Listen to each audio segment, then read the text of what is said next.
So in today's lecture, we will try to understand the basic economy as was prevalent during the Harappan period. ठीक है, economic practices कैसी रही, किस किस type के प्रोडक्ट्स और आइटम्स प्रोड्यूस होते थे. ठीक है, और उसके बाद हम देखेंगे कि ये जो आइटम्स हैं ये they were transported to different locations. तो हम हड़प्पन्स के ट्रेड रिलेशंस को भी जानने की कोशिश करेंगे. ट्रेड रिलेशन को हम फर्दर स्टडी करेंगे फ्रॉम द पॉइंट ऑफ, एक तो होगा लैंड रूट. ठीक है, जो डेस्टिनेशंस होंगी जहाँ पे ये एक्सपोर्ट किए जाएंगे प्रोडक्ट्स, एक तो होगा आपका ट्रेड का लैंड रूट. और हम अब देखेंगे कि अलग अलग सिविलाइजेशन के साथ आपका सी रूट्स में भी आपका थ्रू सी रूट्स भी ट्रेडिंग होती थी. ठीक है, हम अलग अलग ऑक्यूपेशनल ग्रुप स्टडी करेंगे कि कौन कौन से ऑक्यूपेशनल ग्रुप्स थे through which this products were manufactured. तो हम स्टडी करते हैं, इसको हम स्टडी करने के लिए एक बेसिक इकोनॉमिक फ्रेमवर्क देख लेते हैं.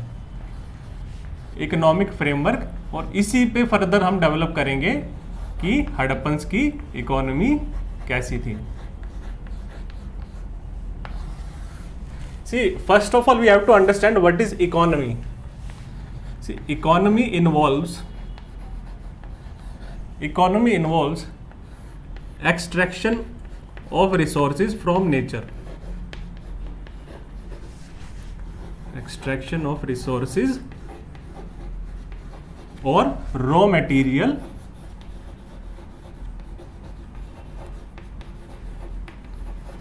from nature. ठीक है, अब इन रिसोर्सेज और रॉ मटेरियल को आप क्या है कन्वर्ट करोगे इनटू डिफरेंट फिनिश्ड गुड्स और प्रोडक्ट्स. फिनिश्ड गुड्स, प्रोडक्ट्स और कमोडिटीज.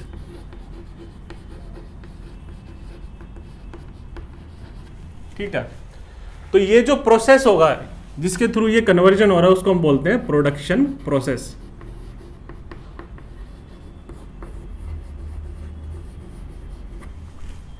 ये जो फिनिश्ड गुड्स हैं ये आपके रहेंगे and use of human beings. ठीक है, एंड यूज के लिए. तो ये आपके डिफरेंट जो ह्यूमन बीइंग्स हैं उनकी डिफरेंट नीड्स, वांट्स और डिजायर्स को सेटिस्फाई करेंगे. Satisfy different needs, wants and desires of human beings. ठीक है, सी यहां से हम देखेंगे कि यहां से क्या जनरेट हो रही है, यहां से जनरेट हो रही है डिमांड. जो कंज्यूमर से डिमांड जनरेट करेंगे अपनी डिफरेंट नीड्स, वांट्स और डिजायर्स को फुलफिल करने के लिए. तो ये क्या इंडिकेट करता है, जितनी ज़्यादा डिमांड होगी मतलब वहां पे उस सोसाइटी का कंज्यूमरिज्म लेवल उतना ज़्यादा हाई होगा. Consumerism level is high. ठीक है, और इस डिमांड को मीट करने के लिए ये जो फिनिश्ड गुड्स हैं इनकी सप्लाई होनी चाहिए. सो this is the supply side of economics. तो जितनी ज़्यादा डिमांड होगी मतलब उतना ज़्यादा कंज्यूमरिज्म, इसको सेटिस्फाई करने के लिए उतनी ज़्यादा सप्लाई होनी चाहिए, मतलब उस सोसाइटी का उतना ज़्यादा मटीरियलिज्म होना चाहिए. मतलब the number of material goods और things that were produced to satisfy different needs of the human beings. ठीक है, अब हम ये देखेंगे कि सबसे पहले हम ये देखते हैं कि ये जो नीड्स हैं इन नीड्स को सेटिस्फाई करने के लिए आपको ये जो प्रोडक्शन प्रोसेस है इसके थ्रू अप्लाई करना पड़ेगा डिफरेंट प्रोडक्ट्स बनाने के लिए. तो जितनी ज़्यादा नीड्स होगी, जितनी ज़्यादा आपकी डाइवर्स नीड्स होंगी, उतनी ज़्यादा उन डाइवर्स नीड्स को प्रोड्यूस करने के लिए डिफरेंट डाइवर्स प्रोडक्ट्स आएंगे. तो इन प्रोडक्ट्स को बनाने के लिए आपको स्पेशल स्किल्स चाहिए होंगी. ठीक है, प्रोडक्शन प्रोसेस में लगेंगी स्पेशल स्किल्स. ठीक है, तो इसका मतलब ये है कि उतनी ही ज़्यादा ऑक्यूपेशनल ग्रुप्स होंगे जिनको ये स्पेशल स्किल्स आती होगी, जो कि डिफरेंट आपके प्रोडक्ट्स को मैन्युफैक्चर करेंगे. ठीक है, तो यहाँ से आप कनेक्शन देखिए कि जितनी ज़्यादा डिमांड मतलब उतना ज़्यादा कंज्यूमरिज्म लेवल, और मतलब उतनी ज़्यादा सप्लाई मतलब उतना ज़्यादा मटीरियलिज्म लेवल. ठीक है, और उसको सेटिस्फाई करने के लिए मल्टीपल ऑक्यूपेशनल ग्रुप्स आएंगे। तो इसका मतलब है सोसाइटी में उतनी ही ज़्यादा आपका स्पेशलाइज्ड और कॉम्प्लेक्स डिवीजन ऑफ लेबर होगा।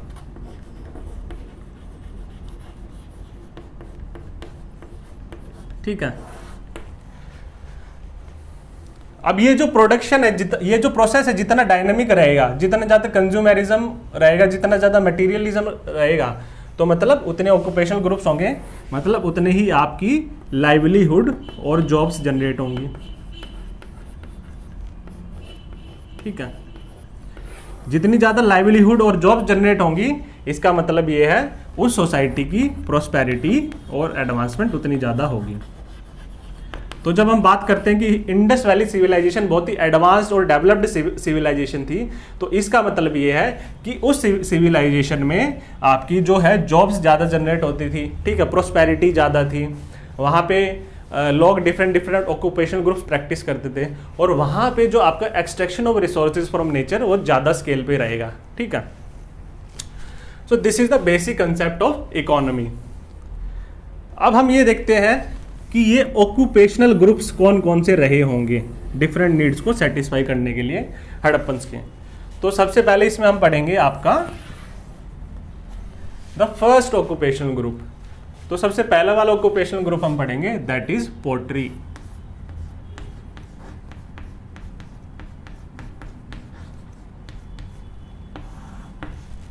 ठीक है। ये जो ऑक्यूपेशनल ग्रुप है, हम देखते हैं कि पोट्री है, it satisfies the most basic need of society. सबसे फंडामेंटल नीड को सोसाइटी को सर्व करती है the occupational group of potter. ठीक है। तो आपको इसका क्या मतलब है कि आपको जितने भी आप देखिए, आप डिफरेंट सोसाइटीज, डिफरेंट सिविलाइजेशंस पढ़ेंगे हिस्ट्री में, तो आप पोट्री जरूर पढ़ेंगे, because it satisfies the most basic need of society. तो ये मोस्ट बेसिक नीड क्या है? सी, आपको पोर्ट्स और वेसल्स तो चाहिए ही होंगे, जो कि पोटर बनाएगा। ये आपके यूज होंगे कुकिंग में। बिना पोर्ट्स के आप देखेंगे पहले जो एंशिएंट टाइम था उसमें बड़े बड़े पोर्ट्स मैन्युफैक्चर किए जाते थे बाय द पोटर। ये जो पोर्ट्स है इन्हीं में कुकिंग होगी। ठीक है। फिर आपके जो डिफरेंट डिशेज होंगी, ठीक है, बाउल्स होंगे, बर्तन होंगे, वेसल्स होंगे, तो इनका यूज़ क्या आएगा? ईटिंग पर्पस के लिए। ठीक है। आपको एक कंटेनर भी चाहिए, स्पेशली अगर आपको लिक्विड स्टोर करना है या वाटर स्टोर करना है या लिक्कर स्टोर करनी है, उसके लिए भी आपको पोर्ट बनाना पड़ेगा टू होल्ड लिक्विड्स। ठीक है, वाटर और अदर ड्रिंक्स। तो इसलिए हम ये देखेंगे ये मोस्ट बेसिक नीड है, तो हर एक सोसाइटी में आपको पोट्री तो मिलेगी। तो पोट्री का खाली यही यूज नहीं है कि बेसिक नीड को सेटिस्फाई करने के लिए। पोट्री क्या है? एक ऐसी फील्ड है जिसमें पोटर अपनी जो अंदर की इनर आर्टिस्टिक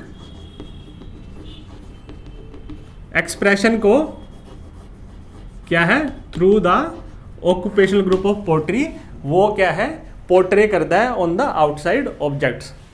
तो इसकी आर्टिस्टिक और एस्थेटिक अपील भी रहेगी, एस्थेटिक अपील भी रहेगी। इसलिए हम देखते हैं कि जो पोट्री है वो डिफरेंट आपके जो घर है, जो उस टाइम पे जो हाउसेज होते थे, उसमें आपका स्टाइलिस्ट और डेकोरेटिव पर्पस के लिए भी पोट्री यूज होती थी। ठीक है, स्टाइलिस्ट एंड डेकोरेटिव पर्पसेस।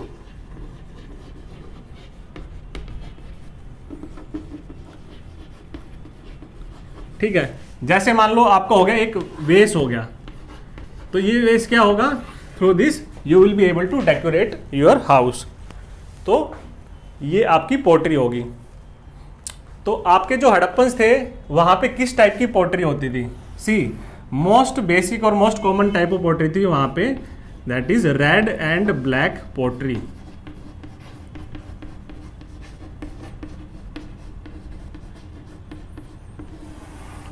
तो रेड एंड ब्लैक पोट्री का क्या मतलब है? इसका मतलब ये है कि कि कोई भी अगर वेसल या पोर्ट बनेगा, see this is the vessel और पोर्ट, ये क्या होगा आपका फायर बेक्ड होगा। ठीक है, आपकी जो मिट्टी है पहले उसको मोल्ड की जाएगी थ्रू द पोटर्स व्हील और एक ऑब्जेक्ट जनरेट होगा, फिर इसको फाइनल शेप दी जाएगी थ्रू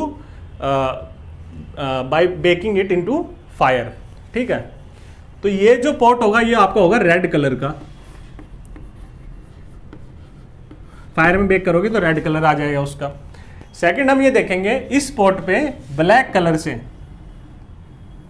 कलर से डिफरेंट डिफरेंट डिजाइंस होंगे, these designs are in black, इसलिए इसको बोलते हैं रेड एंड ब्लैक पोट्री। ठीक है, तो ये डिजाइंस कौन से हो सकते हैं? ये डिजाइंस आपके ज्योमेट्रिकल पैटर्न्स में हो सकते हैं,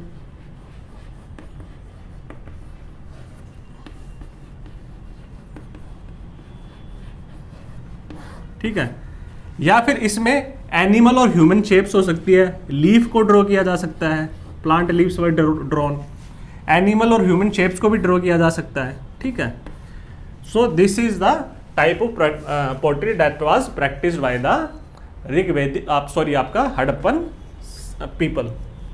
सेकेंड ऑक्यूपेशनल ग्रुप हम देखेंगे सी। हमने क्या देखा कि डिमांड है, तो डिमांड जनरेट हो रही है आपकी मोस्ट बेसिक नीड्स को सेटिस्फाई करने के लिए, तो ये मोस्ट बेसिक नीड को सेटिस्फाई करने के लिए डिमांड जनरेट हो रही है। तो जितनी ज़्यादा डिमांड होगी मतलब उतने ज़्यादा पोर्ट्स प्रोड्यूस होंगे, मतलब जो आपका पोर्टर है उतना ही रिसोर्स एक्सट्रैक्ट करेगा नेचर से। ये रॉ मटेरियल क्या होगा? मिट्टी, क्ले। ठीक है, इसको मोल्ड करेगा, मतलब it will go through the production process और फाइनल प्रोडक्ट आपका ह्यूमन कंजम्पशन के लिए विल बी मैन्युफैक्चर्ड। तो सेकंड हमारा ऑक्यूपेशनल ग्रुप कौन सा हो गया? सेकंड हम पढ़ेंगे बोट मेकर।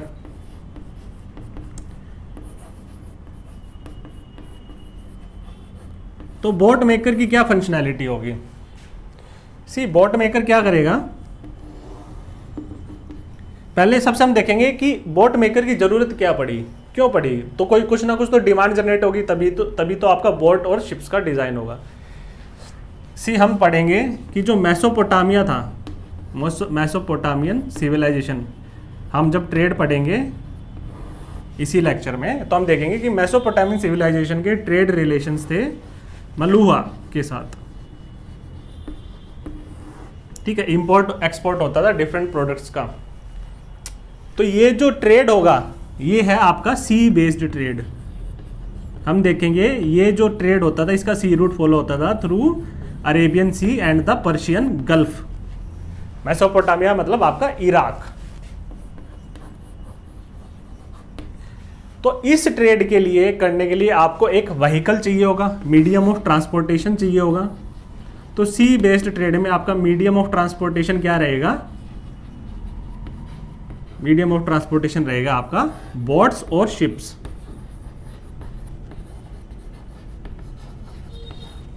ठीक है, तो ये जो बोट्स और शिप्स हैं इनको प्रोड्यूस करने के लिए आपका एक बोट मेकर का ऑक्यूपेशनल ग्रुप होगा।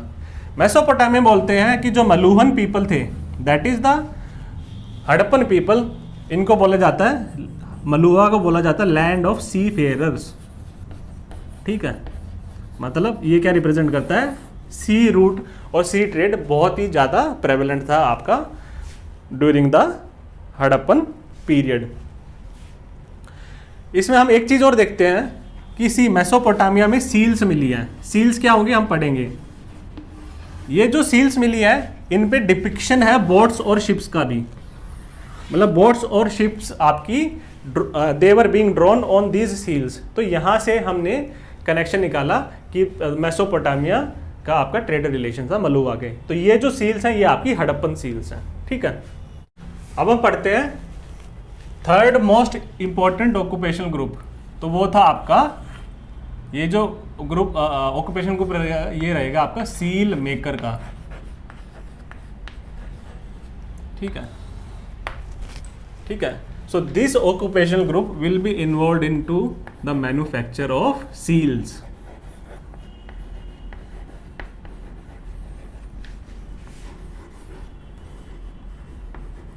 तो ये जो है सील्स, ये है क्या? सी सील्स क्या है आपके? These are stone tablets. Stone की टैबलेट्स थी,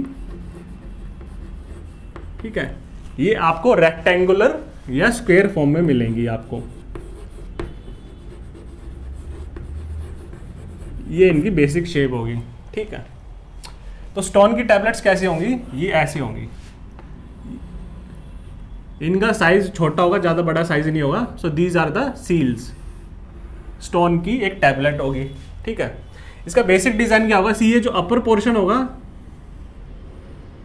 इसमें क्या रहेगा, कुछ इंस्क्रिप्शन रहेगी, कुछ राइटिंग रहेगी, इंस्क्रिप्शन, ठीक है, in the form of writing. और ये जो पोर्शन है, ये जो पोर्शन है इसमें क्या है, आपका मोटिफ रहेगा। मोटिव मीन इस पोर्शन में आपकी ड्राइंग रहेगी। किस चीज की ड्राइंग रहेगी इसमें, सी डिफरेंट ऑब्जेक्ट्स वर ड्रॉन, ठीक है। अब इसमें क्या है, हमने देखा ऑलरेडी जब हम बोट मेकर अभी पढ़ रहे थे कि ये जो ऑब्जेक्ट्स हैं, जैसे जो मेसोपोटामिया में जो हड़प्पा की सील्स मिली है उस पे क्या डिपिक्टेड थे, बोट्स और शिप्स का डिपिक्शन था। साथ साथ इस पे हम क्या देखेंगे कि डिफरेंट एनिमल्स भी डिपिक्ट किए जाएंगे। आपका क्या होगा, इस पे टाइगर भी डिपिक्टेड होगा कुछ सील्स में, कुछ में आपको एलिफेंट मिलेगा, ठीक है। साथ साथ आपको यहां पे बुल, बफेलो, तो ये डिफरेंट डिफरेंट आपको एनिमल्स इस पे सील पे देखने को मिलेंगे। साथ साथ टाइगर तो हो चुका है, डियर, तो these different animals were drawn on this seals. यहां पे क्या है, आपको ट्रीज भी देखने को मिलेंगे। पीपल का ट्री जैसे हम देखेंगे एक सील में मिलेगा, we will study it later. अब ये जो स्टोन था, ये किस टाइप का स्टोन यूज होता था, ठीक है, ये अब हम देखेंगे। ये जो स्टोन होता था यूज, वो उसको बोलते हैं हम स्टीएटाइट स्टोन।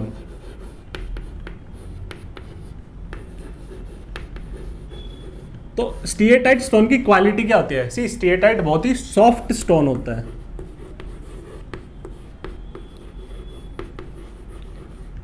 अगर सॉफ्ट स्टोन है तो इसका मतलब है इस पे इंट्रिकेट, कॉम्प्लेक्स और एलाबोरेट डिजाइन्स बनाना बहुत कंपैरेटिवली आसान रहता है। इंट्रिकेट डिजाइन्स आप बना सकते हो, ठीक है। तो आप इंट्रिकेट ड्राइंग्स कर सकते हो एनिमल्स की, ट्रीज की, ऑब्जेक्ट्स की, डिफरेंट ऑब्जेक्ट्स की। हम ट्रेड रिलेशन में देखेंगे ये जो स्टोन है ये कहाँ से सोर्स होता था। सी आप जो आपका सदर्न राजस्थान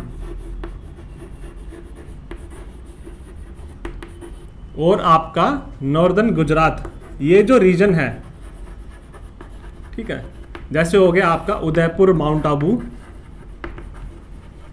जहां पे राजस्थान और गुजरात का बॉर्डर है, ये जो रीजन है यहां से ये जो सॉफ्ट स्टोन है, ये जो रॉ मटेरियल यहां से एक्सट्रैक्शन होता था, ठीक है।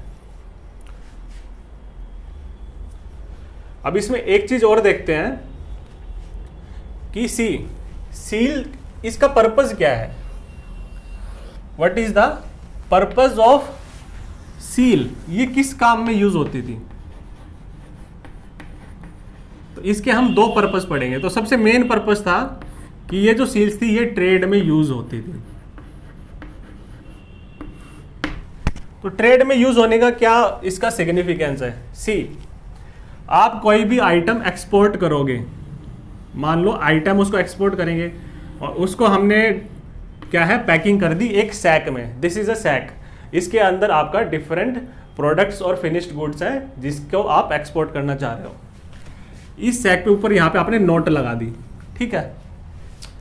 तो इस नोट पे आप क्ले के थ्रू बाइंड कर दोगे यहां पे, और इस क्ले पे आप ये जो सील है, ये जो स्टोन है, इसको इम्प्रिंट करोगे।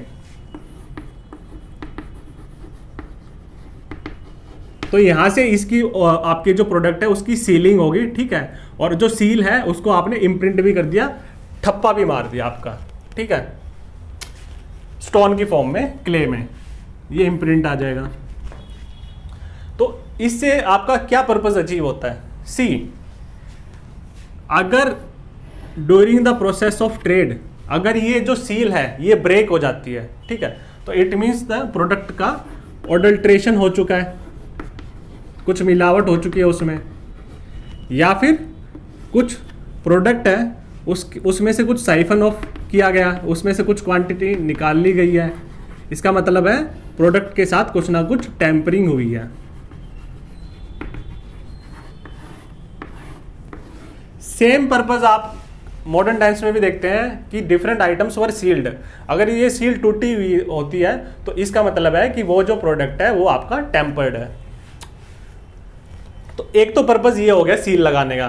दूसरा पर्पस क्या है कि ये जो सील है ये बड़े बड़े आपके बिग ट्रेडर्स, बिग आर्टिजन्स और मर्चेंट्स यूज करते थे, ठीक है। डिफरेंट ट्रेडर्स अपनी अलग अलग सील का यूज करेंगे। तो ये seal it will also act as a kind of authentication, ठीक है। जैसे आप मॉडर्न टाइम्स में डिफरेंट डिफरेंट ब्रांड्स देखते हो, it will act as a kind of brand, ठीक है, लोगो। आज के टाइम पे आप देखते हैं कि डिफरेंट ब्रांड्स के डिफरेंट लोगोज है, एडिडास, रिबॉक, ठीक है। तो सिमिलरली तो ये जो सील है it will act as a mark of authentication. तो यहां से क्वालिटी अश्योरेंस भी होती है। It will ensure that this seal और this product belongs to this particular trader और आर्टिजन और मर्चेंट, ठीक है। तो एक तो सील का ये पर्पस हो गया ट्रेड पर्पस। सेकेंड पर्पस क्या होगा सील का? आपका होगा रिलीजियस पर्पस के लिए भी यूज होती थी।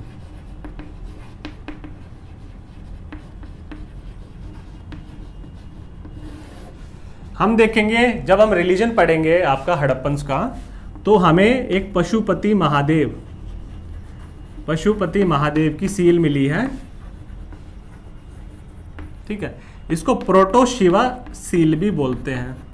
क्यों बोलते हैं? We will study when we will discuss about the topic of religion. तो ये जो सील है इसमें क्या डिपिक्टेड है? सी, इस सील में सारे ये आपको डिफरेंट एनिमल्स डिपिक्टेड है, टाइगर, एलिफेंट, बफलो, डियर, ठीक है। ये मल्टीपल एनिमल्स डिपिक्टेड है। साथ साथ इस सील में राइनोसेरोस भी डिपिक्टेड है। और सील में बीच में क्या है? आपके पशुपति महादेव जो कि मेल डीटी है वो बैठे हुए हैं। तो this was the basic purpose of seals. एक चीज और देखेंगे सील्स में, इंस्क्रिप्शन और राइटिंग, ठीक है। अगर आपको कुछ राइट करना है तो इसके लिए आपको एक स्पेशलाइज्ड ऑक्यूपेशनल ग्रुप चाहिए होगा, स्क्राइब का। तो एक ऑक्यूपेशनल ग्रुप आपका स्क्राइब का भी हो गया, जिसको नॉलेज ऑफ राइटिंग हो।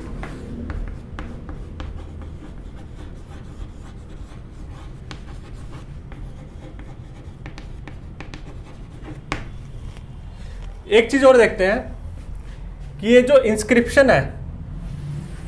इंस्क्रिप्शन है, इसमें किस टाइप की स्क्रिप्ट यूज होती थी। See, the type of script used was pictographic script.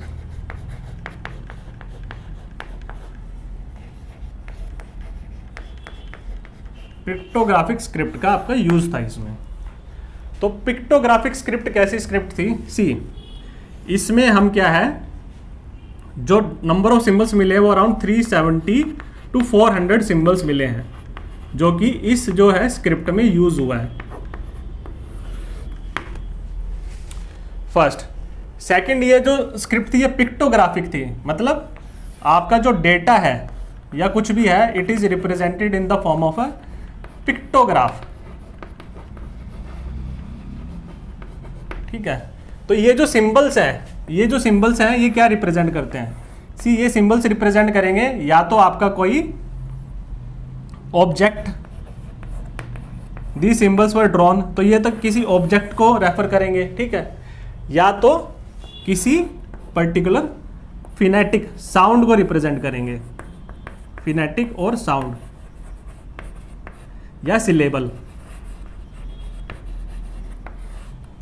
जैसे आपका हो गया मैन्युफैक्चर, तो इसमें आपका एक तो सिलेबल हो गया मैन्यू, दूसरा सिलेबल हो गया फैक्चर। तो ये 2 सिलेबल्स का बना हुआ है मैन्युफैक्चर। तो इसमें 2 फिनेटिक्स 2 साउंड्स का यूज हुआ है मैन्यू और फैक्चर का।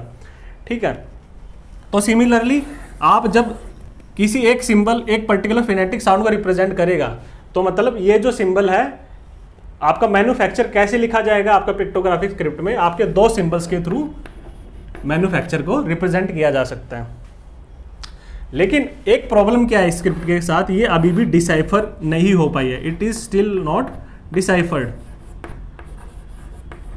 तो ऐसा क्यों है कि ये जो स्क्रिप्ट है ये डिसाइफर नहीं हो पाई है? अभी तक आर्कियोलॉजिस्ट ये क्यों नहीं समझ पाए हैं कि ये जो स्क्रिप्ट है इसका मीनिंग क्या है, क्या रिप्रेजेंट करती है ये। सी, हम देखते हैं कि जो नॉर्मल लैंग्वेज होती है, जैसे आप इंग्लिश देख लो, वहां पे टोटल लेटर्स होंगे आपके 26 लेटर्स। ठीक है, 26 लेटर्स या अल्फाबेट्स, कॉन्सोनेंट और वोवल्स। ये जो लेटर्स हैं इन पे आप प्रॉपर ग्रामर अप्लाई करोगे। ठीक है, मतलब रूल्स अप्लाई करोगे, rules of grammar, different permutation और कॉम्बिनेशन बनाओगे, डिफरेंट ग्रामर फॉर्मूलाज अप्लाई करोगे, तो आप क्या है इन 26 लेटर्स का यूज करके मल्टीपल वर्ड्स, सेंटेंसेस और पैराग्राफ्स का फॉर्मेशन कर सकते हो। तो अगर इंग्लिश को डिसाइफर करना है तो आपको क्या है, आर्कियोलॉजिस्ट क्या करेंगे, ये जो रूल्स हैं, ये जो फॉर्मूलाज हैं, इनको डिसाइफर डिकोड करने की कोशिश करेंगे, इसलिए हम यूज करते हैं डिसाइफर। अब ये स्क्रिप्ट क्यों नहीं डिसाइफर हुई है? सी, पहले तो हम देखते हैं कि यहां पे ओनली 26 लेटर्स हैं, यहां पे 370 से 400 सिंबल्स हैं। ठीक है, सेकंड ये क्या है, ये जो लेटर्स हैं ये they were combined according to a particular grammatical rule और फॉर्मूला। लेकिन ये जो सिंबल्स हैं ये तो आपके पिक्टोग्राफिक की फॉर्म में है, तो एक पर्टिकुलर सिंबल किसी ऑब्जेक्ट या साउंड को रिप्रेजेंट करेगा, तो यहाँ पे कौन सा फॉर्मूला आप अप्लाई कर पाओगे जिससे डिसाइफर हो पाए? So the script is still not deciphered. एक चीज और देखेंगे कि जो सील्स हैं, सील्स का यूज जो होता था, it was probably used by higher classes. ऐसा क्यों है कि हायर क्लास यूज होती थी, करती थी? सी, एक तो हमने देखा कि these were used by traders, artisans और बिग मर्चेंट्स, तो ये आपकी हायर क्लास को बिलोंग करेंगे फर्स्ट ऑफ ऑल। सील क्या है, जब ऑथेंटिकेशन ब्रांड और लोगों को रिप्रेजेंट करता है, मतलब ये प्रॉपर्टीड क्लास यूज करती होगी, जिसके पास प्रॉपर्टी होगी, प्रॉपर्टीड क्लास, मतलब जो ऑब्जेक्ट इस क्लास को बिलोंग करते हैं। ठीक है, for example these products were they were owned by traders, merchants और आर्टिजन्स। सेकंड, हमने देखा कि फर्स्ट तो ये हो गया used by higher class. Second हम देखेंगे कि ये जो डिमांड है, इस डिमांड को सेटिस्फाई करने के लिए आपको स्पेशल सेट ऑफ स्किल्स चाहिए होंगी। हम देखते हैं कि ये जो डिज़ाइन है ये इंट्रिकेट, कॉम्प्लेक्स और एलोबरेट डिज़ाइन होंगे, तो आपको क्या है स्पेशल सेट ऑफ स्किल्स चाहिए होंगी इन सील्स को मैन्युफैक्चर करने के लिए, इन सील्स को प्रोडक्शन के लिए। तो जितनी ज़्यादा स्पेशलाइज्ड सेट ऑफ स्किल्स चाहिए होंगी, मतलब जो प्रोडक्ट है वो उतना ज़्यादा एक्सपेंसिव होगा। तो एक्सपेंसिव प्रोडक्ट को, एक्सपेंसिव सील को कौन अफोर्ड कर सकता है? हायर क्लास ही अफोर्ड कर सकती है। अब हम स्टडी करते हैं कि और कौन कौन से ऑक्यूपेशन ग्रुप्स प्रोबेबली हो सकते हैं। सी, एक तो ऑक्यूपेशन ग्रुप हमने देखा कि जब हम टाउन प्लानिंग पढ़ रहे थे तो टाउन की प्रॉपर प्लानिंग होती होगी, तो एक तो आपका आर्किटेक्ट भी होगा ऑक्यूपेशनल ग्रुप। ठीक है, सेकंड ऑक्यूपेशनल ग्रुप आपका कौन सा रहेगा? मेसन। हमने देखा बड़ी बड़ी जो सिटीज़ हैं उनको कंस्ट्रक्शन होता है, तो मेसन और लेबर के बिना आपका कंस्ट्रक्शन नहीं हो सकता। तीसरा, ये जो ब्रिक्स यूज हुई हैं, पक्का ब्रिक्स यूज हुई हैं, तो इनको सप्लाई करने के लिए आपका एक ऑक्यूपेशन ग्रुप ब्रिक मेकर का भी रहा होगा।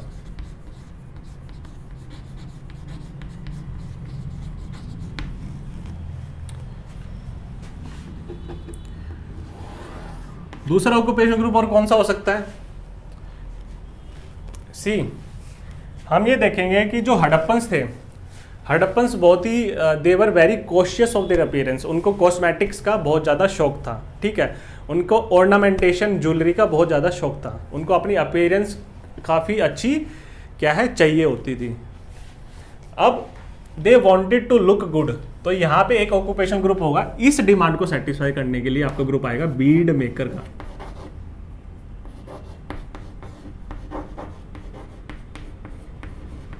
ठीक है, बीड्स बनाई जाती थी, मालाएं बनाई जाती थी, and these beads were used as a form of ornamentation. ठीक है, तो ये जो बीड्स है इसमें बीड मेकर में डिफरेंट डिफरेंट स्टोन्स का यूज होगा। क्या कौन कौन से ऑब्जेक्ट यूज हो सकते हैं? सी, हम देखेंगे कि सबसे पहले एक स्टोन का यूज होगा, वो होगा लैपिस लजूली।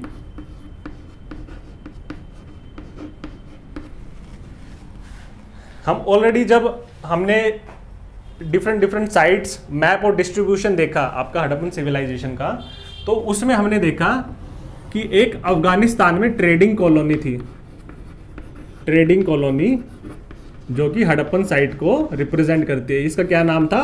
शोरतुघई। ये आपका वेस्टर्न बॉर्डर पे लाई करती है अफगानिस्तान के, ठीक है, जो कि ताजिकिस्तान के साथ लगता है। तो यहाँ पे इस रीजन में आपकी लैपिस लजुली की माइंस थी, खदानें थी। तो वहाँ से क्या है, ये ट्रेडिंग कॉलोनी, यहाँ पे जो मर्चेंट्स और ट्रेडर्स सेटल्ड थे, ये इन माइंस के थ्रू माइनिंग करते थे, और ये लैपिस लजुली आपका वहाँ से एक्सट्रैक्शन होता था इसका रॉ मटेरियल का। तो लैपिस लजुली एक kind of, it is a blue stone. तो ये ब्लू स्टोन यूज होता था आपका प्रोडक्शन ऑफ बीड्स में। सेकेंड हम देखेंगे, another stone which was used was shell. See, shells कहाँ मिलेंगे आपको? शेल्स आपको मिलेंगे कोस्टल एरियाज में।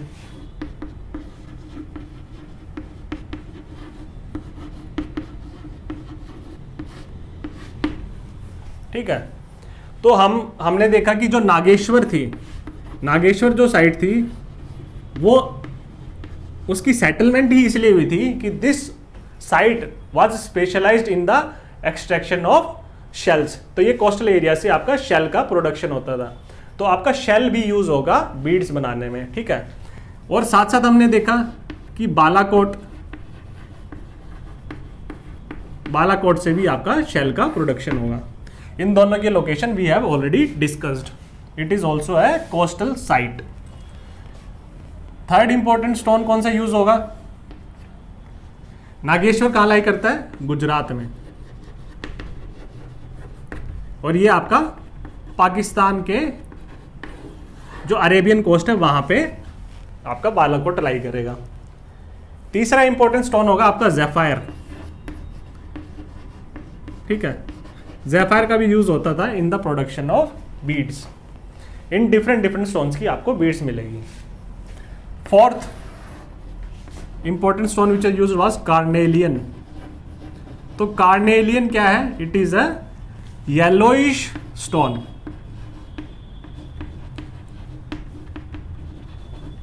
और अगर इसको आप फायर में बेक करते हैं स्टोन को, तो ये येलोइश रेड टर्न हो जाता है। तो ये जो स्टोन है, ये आपका सोर्स कहां से होगा? लोथल से। लोथल हमने देखा कि गल्फ ऑफ खंबत पे लाई करता है गुजरात में। और कौन कौन से आपके यूज हो सकते हैं? सी, फिफ्थ जो स्टोन यूज होगा, हमने देखा सील्स जिससे बनती थी, स्टीएटाइट। स्टीएटाइट मतलब सॉफ्ट स्टोन है, तो इससे आपके कॉम्प्लेक्स डिजाइन्स बन सकते हैं, एलोबरेट डिजाइन्स बन सकते हैं। ठीक है, इनग्रेविंग्स और ज़्यादा स्मूथ हो सकती है।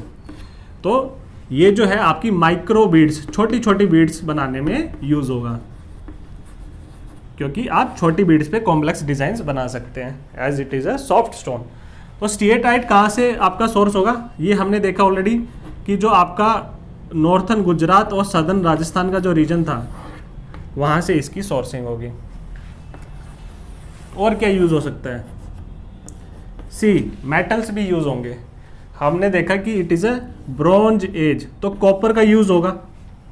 ठीक है, तो कॉपर की भी आपकी बीड्स मिलेगी, कॉपर मेटल की। तो कॉपर कहाँ से सोर्स होगा? कॉपर आपका खेतड़ी रीजन है राजस्थान से, वहां से सोर्स होगा। ये लाई करता है आपका झुंझुनू डिस्ट्रिक्ट में, Jhunjhunu district that is lies in eastern Rajasthan.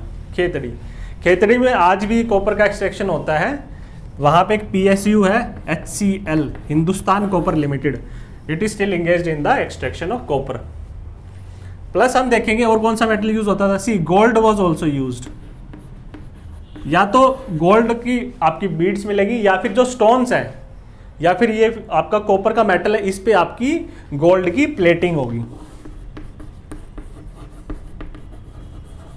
तो गोल्ड कहां से सोर्स किया जाता था, सी गोल्ड सोर्स किया जाता था आपका हड़प्पन्स के ट्रेड रिलेशंस थे साउथ इंडिया के साथ। तो साउथ इंडिया में जो ईस्टर्न कर्नाटका है,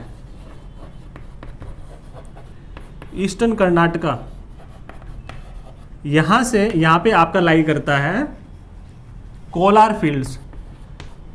तो कोलार गोल्ड माइन से आपका गोल्ड आपका सोर्स होता था। तो ये आपका ऑक्यूपेशनल ग्रुप हो गया बीड्स का, बीड मेकर। अब हम पढ़ेंगे कि टेराकोटा का भी प्रोडक्शन होता था। टेराकोटा प्रोड्यूस करने के लिए भी आपका स्पेशल ऑक्यूपेशनल ग्रुप चाहिए होगा। तो what is terracotta, terracotta maker चाहिए होगा ऑक्यूपेशनल ग्रुप। तो what is terracotta, see terracotta is nothing but it is clay या मिट्टी। इस मिट्टी को आप मोल्ड करोगे और डिफरेंट शेप्स बनाओगे, मोल्ड करके डिफरेंट शेप्स और डिजाइन्स बनाओगे, और फाइनल इस शेप को फाइनलाइज करने के लिए आप इसको फायर में बेक कर दोगे, तो आपके टेराकोटा के प्रोडक्ट्स मिलेंगे। तो टेराकोटा के कौन कौन से प्रोडक्ट्स यूज होते थे, सी एक तो हम देखेंगे कि अर्थ गॉडेस की इमेजेस मिली है, ये हम रिलीजन में पढ़ेंगे। अर्थ गॉडेस की मल्टीपल इमेजेस मिली है, it is a female deity which was worshipped by the Indus valley people. तो ये जो अर्थ गॉडेस की जो इमेजेस मिली है दे आर टेराकोटा इमेजेस। साथ साथ हम ये देखेंगे कि टेराकोटा के टॉयज भी बनते थे,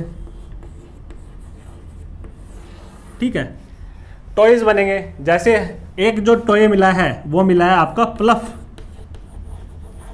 तो यहां से आर्कियोलॉजिस्ट ने क्या कंक्लूजन निकाली कि जो आपका वुडन प्लफ शेयर था वो यूज होता था आपका एग्रीकल्चर में। एक आपको इसका बुल की भी फिगर मिलेगी टेराकोटा की, ठीक है। तो यहां से भी उन्होंने किया कि these ploughs were driven by ox और बुल। तो ये जो टॉयज है, see what is the significance of toys, इसका सोशोलॉजिकल पर्सपेक्टिव है। सी टॉयज के थ्रू क्या करेंगे आप, चिल्ड्रन का सोशलाइजेशन होगा। टॉयज में कौन कौन से ऑब्जेक्ट्स होंगे कि जो चिल्ड्रन है उनकी जो सराउंडिंग्स है और एनवायरनमेंट में जो जो प्रोडक्ट्स यूज हो रहे हैं वही they were used as toy. तो वो क्या चिल्ड्रन को एक्लिमेटाइज करेंगे, सोशलाइज करेंगे about the different uses of different products that were part of Indus valley civilization. तो जब वो बचपन में प्लफ के साथ खेलेंगे तो they will get to know about the real use of plough. तो ये चिल्ड्रन के डेवलपमेंट में भी यूज होता है, सेल्फ डेवलपमेंट में भी, डेवलपमेंट ऑफ सेल्फ। आप देखते हैं कि जो लड़के हैं ज़्यादातर आपकी गन्स से खेलते हैं और लड़कियां डॉल्स के साथ खेलती हैं। So it is a form of socialization. एक इंपॉर्टेंट चीज़ और देखेंगे कि ये जो टेराकोटा मेकर होगा, सील्स में हमने देखा कि हायर क्लास यूज होती थी क्योंकि बड़ी कॉम्प्लेक्स और स्पेशलाइज्ड स्किल्स यूज होंगी उसमें, कॉम्प्लेक्स डिजाइन्स बनाने के लिए। टेराकोटा की जितनी भी फिगर्स मिली है वो मिली है आपकी क्रूड फॉर्म में, जिसमें ज़्यादा स्किल्स की रिक्वायरमेंट नहीं होगी, उनकी शेप्स इतनी ज़्यादा एलोबरेट और डिजाइंड नहीं थी। तो ये these were used by earth goddess, toys, bull, these were used by common people. तो लोअर क्लासेस के लिए ये ज़्यादा डिमांड सेटिस्फैक्शन के लिए यूज होता था। सो these were used by the lower class. Another occupational group हम क्या स्टडी करेंगे, सी टेराकोटा मेकर हो गया, आपका बीड मेकर हो गया। अब एक इंपॉर्टेंट ऑक्यूपेशनल ग्रुप आता है आपका ब्रॉन्ज स्मिथ का।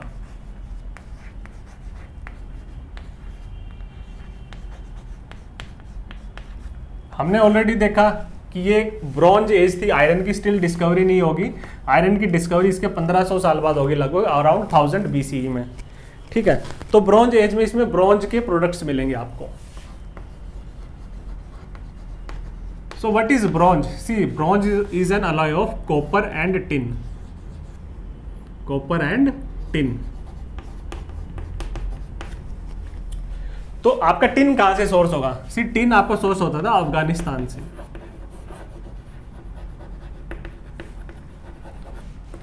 और आपका कॉपर कहां से मिलेगा? कॉपर आपको मिलेगा खेतड़ी से। Already we have discussed about it. ठीक है, तो आपके इनका यूज करके रॉ मटेरियल्स के आपके डिफरेंट ब्रॉन्ज के डिफरेंट प्रोडक्ट्स बनेंगे। ठीक है, तो ब्रॉन्ज के एक तो बन सकते हैं वेसल्स, बर्तन। ठीक है, जैसे पानी के लिए, फॉर स्टोरेज ऑफ वाटर और ड्रिंकिंग पर्पस के लिए। सेकंड क्या बन सकते हैं? इससे बन सकते हैं आपके वेपन्स और टूल्स। तो वेपन्स और टूल्स कैसे बनेंगे? नाइफ्स, ठीक है, एक्सिस, स्वॉर्ड्स, डिफरेंट आपके वेपन्स बनेंगे। तो ये जो वेपन्स हैं जो यूज हुए हैं आपके ब्रॉन्ज के, ये यूज होंगे फॉर हंटिंग। ठीक है, या अदर कॉमन यूजेस के लिए, या फिर to ward off dangerous animals. To ward off dangerous animals.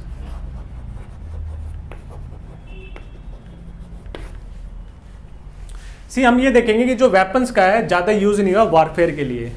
Harappan civilization was not a warfare based society. उनको पीस ज्यादा पसंद था। हम रूलिंग क्लास जब देखेंगे, पॉलिटिकल सिस्टम पढ़ेंगे, रूलिंग क्लास इसकी प्रोबेबली मर्चेंट क्लास रही होगी। तो जिनका फोकस ज्यादा वॉरफेयर पे नहीं था, उनका फोकस ट्रेड, जीडीपी, पीस पे ज्यादा था। ठीक है, ऑगमेंटेशन ऑफ प्रोस्पेरिटी, ट्रेड पे ज्यादा था। तो इसलिए वेपन्स आपके ब्रॉन्ज के ज्यादा अमाउंट में नहीं मिलेंगे। This is an important concept.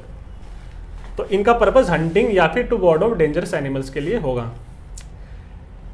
Second, हम ये देखेंगे जो वेपन्स यूज हुए, टूल्स यूज हुए हैं, इनका ऑल्टरनेटिव भी था वहां पे स्टोन्स का। जैसे हमने देखा कि stone as a tool use हुआ है सिकल में। Stone as a tool use होगा सिकल बनाने के लिए, दराती बनाने के लिए, जो कि आपका हार्वेस्टिंग के लिए यूज होगा एग्रीकल्चर में। तो स्टोन के टूल्स, स्टोन के वेपन्स मिल जाएंगे, तो आपके लिए एक ऑल्टरनेटिव है। प्लस हम देखेंगे कि जो एग्रीकल्चर में आपका ब्रॉन्ज का प्लफ नहीं मिलेगा, आपको वुडन का प्लफ मिलेगा। ठीक है, तो इनके ऑल्टरनेटिव्स थे, इसलिए ब्रॉन्ज ज्यादा स्केल पे प्रोडक्शन नहीं होता था ब्रॉन्ज का। तीसरा इंपॉर्टेंट यूज क्या था ब्रॉन्ज का? सी, हमें क्या है, एक डांसिंग गर्ल की इमेज मिली है। डांसिंग गर्ल की एक इमेज मिली है। ठीक है, वो है आपकी ब्रॉन्ज की। तो ये आपका आर्टिस्टिक पर्पस के लिए भी यूज होता था। लास्ट एक आपका ऑक्यूपेशन ग्रुप होगा, that will be dedicated to the production of jewellery. हमने ऑलरेडी देख चुके हैं कि Harappans were very interested in jewellery, ornamentation, cosmetics. ठीक है, कॉस्मेटिक्स में भी आपके बड़े इंटरेस्टेड थे। ज्वेलरी आपका प्रोडक्शन होगा आपका गोल्ड वगैरह का। ठीक है, so these were the multiple occupational groups as were prevalent during the Harappan times. अब हम पढ़ेंगे कि हड़प्पन्स के ट्रेड रिलेशंस कैसे थे अलग अलग सिविलाइजेशंस के साथ। तो अब हम हड़प्पन्स के ट्रेड रिलेशंस के बारे में जानने की कोशिश करते हैं। सी, जब हम ट्रेड की बात करेंगे,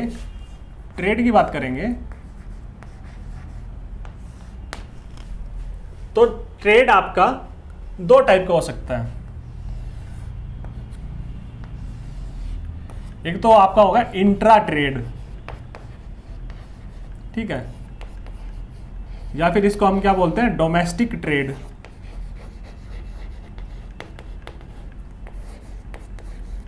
मतलब आपका जो ट्रेड एंड कॉमर्स होगा वो डिफरेंट साइट्स जो होंगी आपकी हड़प्पन सिविलाइजेशन की, उन साइट्स के अमॉन्ग आपका ट्रेड होगा।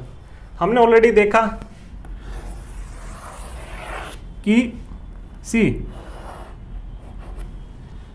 आपका, हम देखते हैं कि शेल है, तो शेल आपका सोर्स होता था आपका नागेश्वर से या बालाकोट से। तो आपका ट्रेड रिलेशन होगा एक तो नागेश्वर और बालाकोट से इंटरनल ट्रेडिंग होगी शेल की। कार्नेलियन हमने देखा, कार्नेलियन सोर्स होता था आपका लोथल से।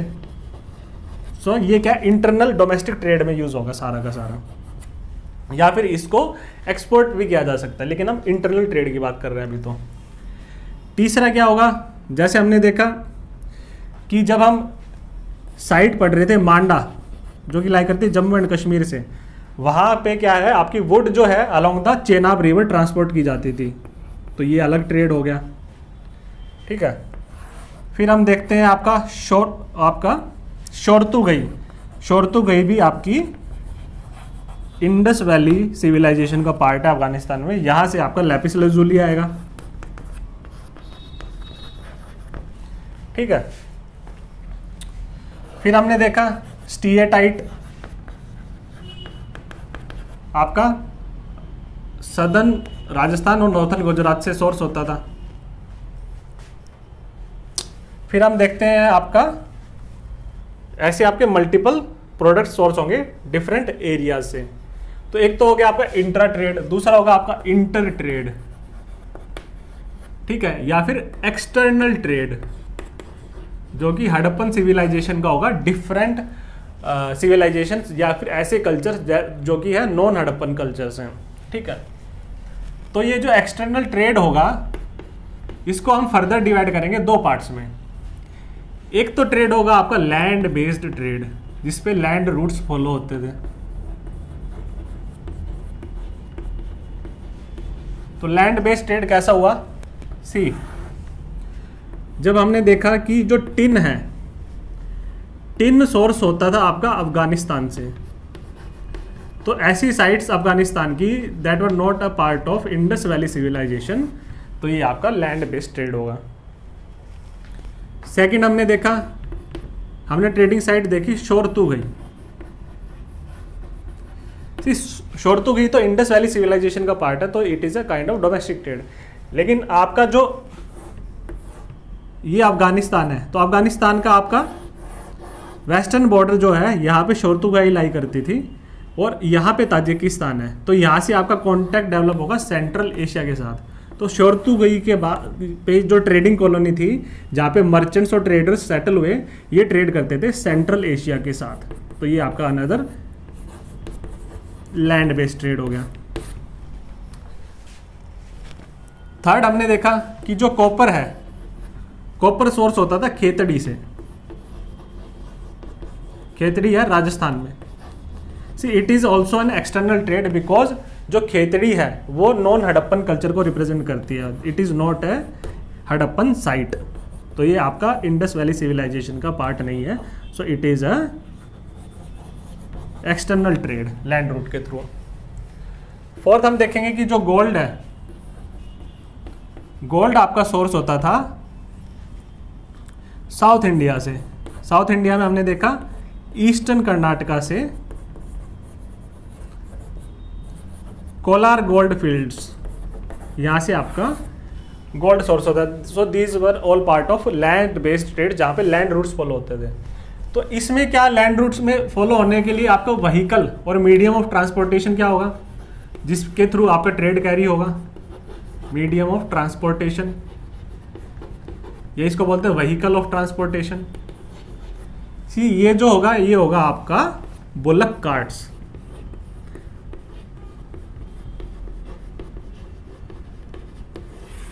ठीक है, बुलक कार्ट्स में आपकी ट्रेडिंग होती थी। यहाँ पे आपका मटेरियल लाद के ले जाया जाता था डिफरेंट साइट्स पे।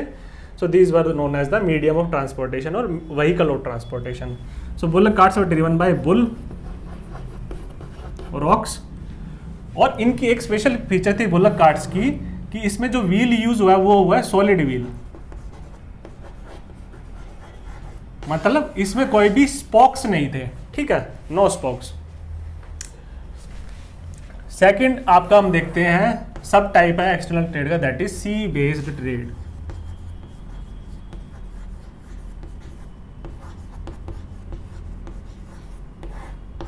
ठीक है, इसके लिए हम एक मैप बना लेते हैं basic. This is Indian coast, ठीक है, दिस इज गुजरात, ठीक है,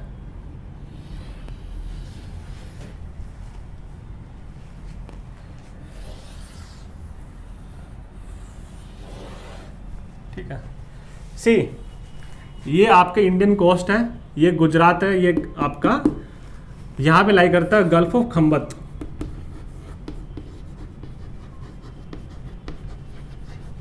this is gulf of Kutch, ठीक है। ये आपकी पाकिस्तान की कोस्ट होगी, ठीक है। ये आपका अरेबियन सी हो गया।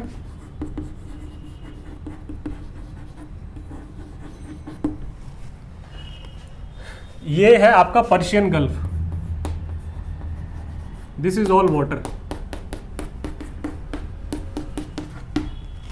पर्शियन गल्फ है, यहां पे आपका लाई करेगा, see this portion is Iraq, this is Iraq.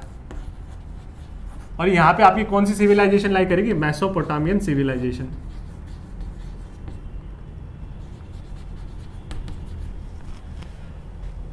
ये आपका अरेबिया हो गया, गल्फ कंट्रीज जहां पे लाई करेगी, ठीक है। सी, ये जो रीजन है, ये यहां पे आपका पाकिस्तान और ईरान बॉर्डर होगा, ठीक है। पाकिस्तान ईरान बॉर्डर, ये आपका रीजन होगा आपका बलोचिस्तान, ये वाला रीजन है बलोचिस्तान। तो यहाँ पे एक इंपॉर्टेंट साइट हमने देखी, कोस्टल साइट कौन सी थी? सुख्ता गेंदोर। हमने देखा कि ये माकरान कोस्ट पे लाई करता है।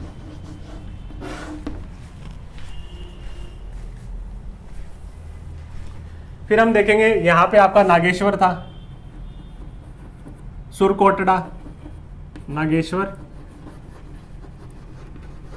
सुरकोटड़ा। तो these were all coastal sites. तो यहाँ पे आपके लाई करेगी इंडस वैली, ये इसको बोलते हैं मलुहा करके रेफर किया गया, हम इसको मलुहा या इंडस वैली सिविलाइजेशन से रेफर करेंगे, ठीक है। तो ये जो है यहाँ पे आपका यमन है, ये ओमान है। तो ओमान का ये जो कोस्टल रीजन है, this is the coastal region of Oman. इसको बोला जाता था उस टाइम पे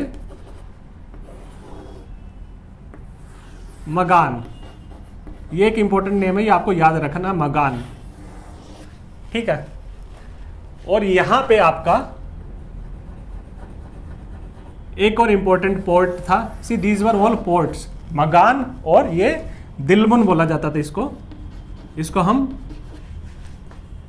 टिलमुन भी बोलते हैं, ठीक है। तो मगान तो हो गया आपका कोस्टल रीजन ऑफ ओमान, और दिलमुन टिलमुन आपका मॉडर्न बहरेन को रिप्रेजेंट करता है। तो यहां से हम देखेंगे कि ये जो इराक है, इराक मतलब मेसोपोटामियन सिविलाइजेशन के, हमने ऑलरेडी देखा मलुहा इंडस वैली सिविलाइजेशन के साथ ट्रेड रिलेशंस थे। तो इन दोनों सिविलाइजेशन के बीच में दो इंपॉर्टेंट ट्रेडिंग स्टेशंस थे, इंपॉर्टेंट पोर्ट्स थे, ठीक है। और इनको बोला जाता है, this is मगान, this is Dilmun. So these were the two important trading stations which were there on the sea route of Mesopotamia and Maluha based sea trade, ठीक है। इनको ये ट्रांजिट पोर्ट्स भी थे, ठीक है। तो सी रूट कैसा था? सी रूट ऐसा था, मेसोपोटामिया से दिलमुन और यहाँ से मगान और यहाँ से होते हुए आपका या तो सुख्ता गेंदौर में कुछ अगर जरूरत पड़ेगी तो वहाँ पे गुड्स, या फिर आपका ये गुजरात रीजन में या पाकिस्तान रीजन में आपका इंडस वैली सिविलाइजेशन में आपका प्रोडक्ट्स का ट्रेड होता था। सो ये आपका सी रूट होगा। तो ये आपके ट्रांजिट पोर्ट्स हैं, मतलब यहाँ पे क्या है, या तो ऐसा होता होगा कि जो हड़प्पन मर्चेंट्स हैं यहां तक आपका प्रोडक्ट सेल करते होंगे, ये फर्दर सेल करते होंगे मेसोपोटामिया के साथ, ठीक है। ट्रांसशिपमेंट ऑफ गुड्स होता होगा। या फिर ऐसा हो सकता है कि मलुहा यहां पे भी अपने कुछ गुड्स का एक्सपोर्ट करें, ठीक है।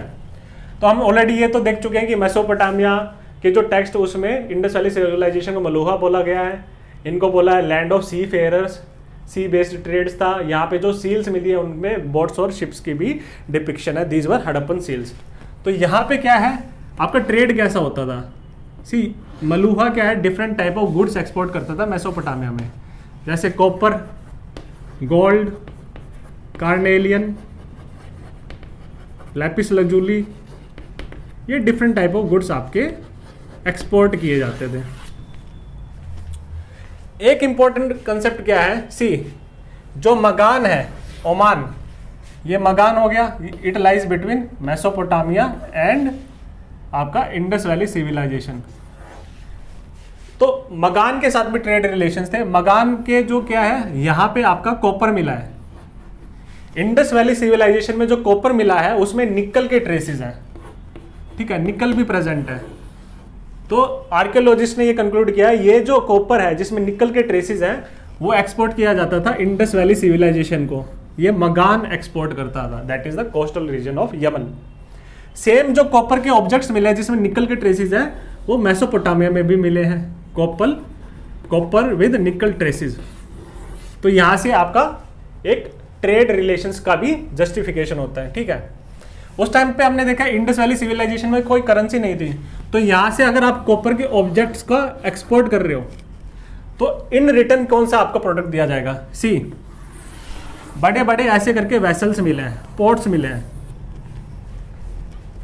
ये जो पोर्ट्स मिले हैं इन पे लेयर थी black carbon layer, black layer थी। तो इससे क्या होगा, इसका मतलब ये जो ब्लैक लेयर है it will prevent seepage, it will prevent आपका लीकेज। तो ये कंटेम्पलेशन की जाती है कि ये जो पोर्ट्स हैं these were Harappan ports which were exported to Magan in return for this copper objects with nickel traces. तो इसमें क्या ट्रांसपोर्ट होता होगा, सी अगर ब्लैक लेयर तो मतलब कोई लिकर या फिर कोई ड्रिंक और लिक्विड ट्रांसफर होता होगा, ठीक है। तो यहाँ से ये जो पोर्ट्स हैं इनमें आपका लिकर या कोई किसी टाइप की ड्रिंक आपकी ट्रांसपोर्ट होती थी, आपका ट्रेड होता था मगान के साथ, ठीक है, in return for the copper और nickel objects that were exported by Magan to Indus valley civilization. हम ये कैसे डिटरमाइन करेंगे कि ये जो कॉपर है ये मगान से ही आया है, सी जो इंडस वैली सिविलाइजेशन जो है कॉपर सोर्स करती थी, दूसरा खेतड़ी से, खेतड़ी में जो कॉपर के ऑब्जेक्ट्स मिले वहां पे निकल के कोई ट्रेसेस नहीं मिले। तो यहाँ पे क्या है, यहाँ पे भी कॉपर और निकल के ट्रेसेस मिले और यहाँ पे भी। तो इसका मतलब है कि एक कॉमन ऐसी आपका ट्रेडिंग स्टेशन था जहाँ से ये जो ऑब्जेक्ट्स हैं ये एक्सपोर्ट होते हैं टू डिफरेंट सिविलाइजेशंस। तो ये डिफरेंट ट्रेड रिलेशंस थे आपके हड़प्पन्स के। अब हम जब बात करते हैं ट्रेड की, सी ट्रेड तभी हो सकता है जब आपके पास सरप्लस हो। एक तो आप जो है गुड्स प्रोड्यूस करोगे खुद की डिमांड्स को सेटिस्फाई करने के लिए, जब आपकी डिमांड्स सेटिस्फाई हो जाती हैं, अगर आपके पास सरप्लस है तभी आप उसको ट्रेड कर पाओगे। तो जब ट्रेड रिलेशंस इतने एक्सटेंसिव हैं, both internal as well as external trade, तो इसका मतलब ये है, हम फिर से रीइंफोर्स करेंगे, जो हड़प्पन इकोनॉमी थी काफ़ी वाइब्रेंट और एडवांस्ड इकोनॉमी थी, वहाँ पे लेवल ऑफ मटेरियलिज्म और कंज्यूमरिज्म काफ़ी हाई था, प्रोस्पेरिटी लेवल काफ़ी हाई थी, ज़्यादा जॉब्स और लाइवलीहुड्स जनरेट किए जाते थे। और इसका कंट्रीब्यूशन कहीं ना कहीं वहाँ का पॉलिटिकल सिस्टम जैसा रहा। हम देखेंगे कि रूलिंग क्लास मर्चेंट क्लास थी, तो उनका फोकस जीडीपी, ट्रेड और पीस पे ज़्यादा था, ना कि वॉरफेयर पे। तो इसी के साथ हम अपना इकोनॉमी और ट्रेड का जो टॉपिक है कंक्लूड करते हैं।